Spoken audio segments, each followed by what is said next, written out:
Thank you for taking time out with Premier Sports Officials Association. Sean Johnston here from Omaha, Nebraska, bringing you our next rules topic, using the same game from last week when it comes to rule terminology consistency, but most importantly, crew consistency in that game. Today's topic is going to be consistency with perimeter play. The topics and types of plays we're going to take a look at is how do we manage perimeter play in a game through a game with the crew, 5-second closely guarded, contact with the dribbler east-west versus north and south. East and west is sideline to sideline, north and south is going to the basket. Contacting dribbler's hand while dribbling and shooting, trusting the primary calling official with the primary defender and the secondary official coming in with that secondary defender, and then screening on the perimeter portion of the court. Let's go back to the game we used last week. Again, these plays are not to embarrass a team, a player, or any of the officials. These plays are used to produce conversation and consistency through terminology, no matter what the judgment is. So a crew using the same terminology is going to be consistent in that game from beginning, middle, and end. Our first play is going to be our perimeter screen, and we have a legal screen and the defender going underneath the screen. Now remember, once that defender has legal guarding position, he no longer has to remain in front or facing that player he was guarding. However, he does have to beat the dribbler to the spot on the court that they're going towards. So as we play this, we still have a legal defender in a legal guarding position. And what we need to judge here is who initiates the contact. If the judgment is number 5 is leaning forward, moving forward, and meeting the offense, we will have a foul on the defense, block, moving forward, initiating the contact. If the judgment is we have a legal defender beating the dribbler to the spot, and we have the offense initiating the contact in the torso and going through the opponent, we now have a charge going through an opponent's torso. So what's important here, especially early in the game, we have a foul, we need a foul on this call. But now we need to communicate the terminology of what is the foul and why is it a foul. So have that preliminary signal, block, defense moving forward, initiating contact. Now us as a crew can communicate with the defender what they could do differently next time. And now when we have a similar play throughout the game, we are going to use the same words consistently on a similar play. Now coaches on both sides are hearing the same words. Whistle, close fist, block, moving forward, initiating contact. We're going to take a look at 5-second closely guarded, east-west philosophy. All right? It might seem like a small thing, but whenever we have that momentarily pause, we don't want to start a 5-second count too fast. Make sure the defense is actively guarding. But when they are within 6 feet, foot to foot, we cannot ignore the 5-second count. So number 5 is remaining within 6 feet. We need a 5-second count here. In the state of Nebraska, even though we have a shot clock, we are still counting 5 seconds. This lets the ball handler know they have to keep moving the basketball, either by attacking the basket, stopping the dribble, or passing it. It's flow of the game. Now we have a dribbler going towards the sideline, east and west. We have a hand on a dribbler. One hand continuously on is a hand check. it's an automatic hand check. As an official, when I see a hand on the dribbler going east and west, I am giving a lot more leeway from the moment I'm using preventive officiating hands. It's that hot stove process. If I say hands and they take their hand off the hot stove, I'm not going to have a foul for illegal hand check. But when that hand stays continuously on, even after the preventive officiating, we have to get the hand check. If that dribbler is going north and south, so they are going directly to the basket, and that hand is on the dribbler, and that dribbler gets their hands and shoulder past the defender, and that hand stays on the dribbler, it's an automatic hand check. I'm not even using a hot stove north and south. East and west, I'm using a hot stove method. I want to use preventive officiating, say hands, have them get their hands off, legal. If it stays on consistently on the perimeter, get the illegal hand checks early. East and west, a lot more leeway than north and south. Once they get the head and shoulders pass, that hand stays on, foul, illegal hand check, one hand continuously on the dribbler. With perimeter play, we also have to keep into consideration traveling. Players travel majority of the time when they first catch the ball. So we need to practice good habits. Every single time a player catches the ball, get the pivot foot. So as we play this out, we have a catch with the right foot as the pivot foot.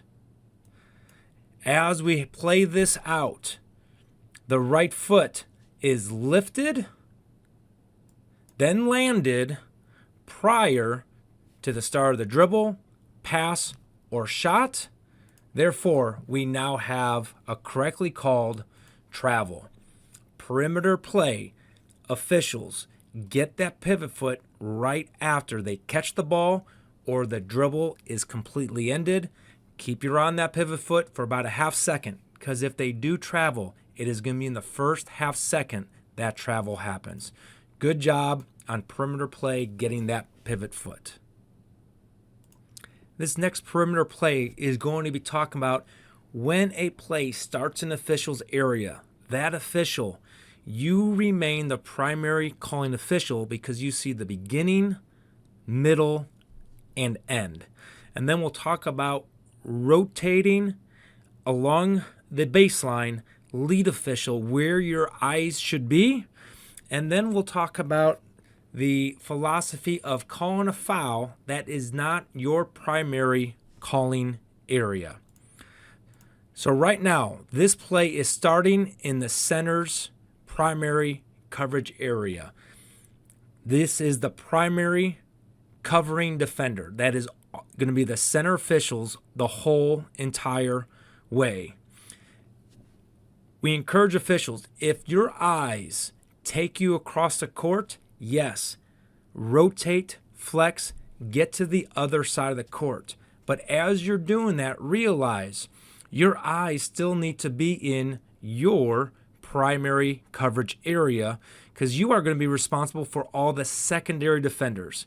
And you are still responsible for all the contact in your primary coverage area. As we play this out, we have physical play right here that the lead official has to keep their eye on. The center official still has number 22, the primary defender. Now the question is, whose call is this? So though we have legal guarding position, we have total complete loss of verticality. Center official, we are challenging you. This play started in your area. The foul happened in your area. This is the center official's call the whole entire way. So we want the center official having this judgment of loss of verticality, illegal use of hands, and their judgment. Was it prior to the shot or during the act of shooting? Lead officials, can you call this? Absolutely, you could call this. have a patient cadence whistle. Give the center official the first opportunity to call it and then come in late. So as we're watching this video and you're going to a pregame, talk about primary coverage area, the defender, and primary calling official. Stay with that defender. Yes, you can call fouls out of your area, but give the calling official first opportunity. Now, more importantly, we have the signal of block. Coaches will pick battles over the little things. Let's take care of the little things to prevent big things from happening. This was loss of verticality, illegal use of hands. Foul, absolutely. Ideally, center official take it, illegal use of hands. Lead official, good job rotating, but continue officiating your area. This next play, we're going to have a perimeter screen by number 44. A lot of things go into consideration of what is a legal and illegal screen. Number one, is the defense switching? Whether the defense switches and doesn't switch will change when that screen is finished and when that screen is continuing action. Another thing, the gray, the art of officiating, is what was the purpose of the screen? Even if we might have a moving screen, did it impede the normal basketball movement of the purpose of the screen? So again, this is the consistency through terminology we as a crew have to have when we communicate with each other and the coaches. So as we play this out, number 44, moving while screening. Is he within the vision of the defender? I would say he is within the vision of the defender. So he could be as close as a defender short of contacting that defender. Now the defender is going underneath the screen. They are not switching. So the defender who was screening is doing his job, getting under and avoiding going through the screener. What the screener does here, though, he continues to roll and move into the same person he was screening. Now we have the judgment. Is this an illegal screen moving while screening? And the coach on the offense is going to say, well, that's a screen and roll. Screen and roll is legal as so long as it's not against the same opponent trying to guard his same ball handler. So now, the purpose of this screen was to get a shot off. He was not able to get a shot off. All right, so crews might pass on this because after judging the action, it did not impede the normal basketball movement that the defender wanted to accomplish. He was still able to guard number one and prevent the shot. That's the consistency we now have to give this coach who is asking for an illegal screen. Would an illegal screen be supported by rule? Yes. Moving while screening into that same defender who wanted to guard the same ball handler. Had the defense switched, this would have been an easy no call. Number 13, the switching defender, was able to stop number one. But we did no call it. Now we have to work together as a crew and be consistent on this type of action on the perimeter screen the rest of the game.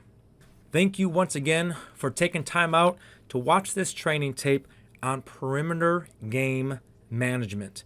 We are using these training tapes to bring consistency through terminology and crew consistency in a game. The talking points we hope this brings into your game, this week's pre-games, is illegal hand checks east and west versus north and south. Offensive initiated contact on a drive or on perimeter play versus defense initiated contact.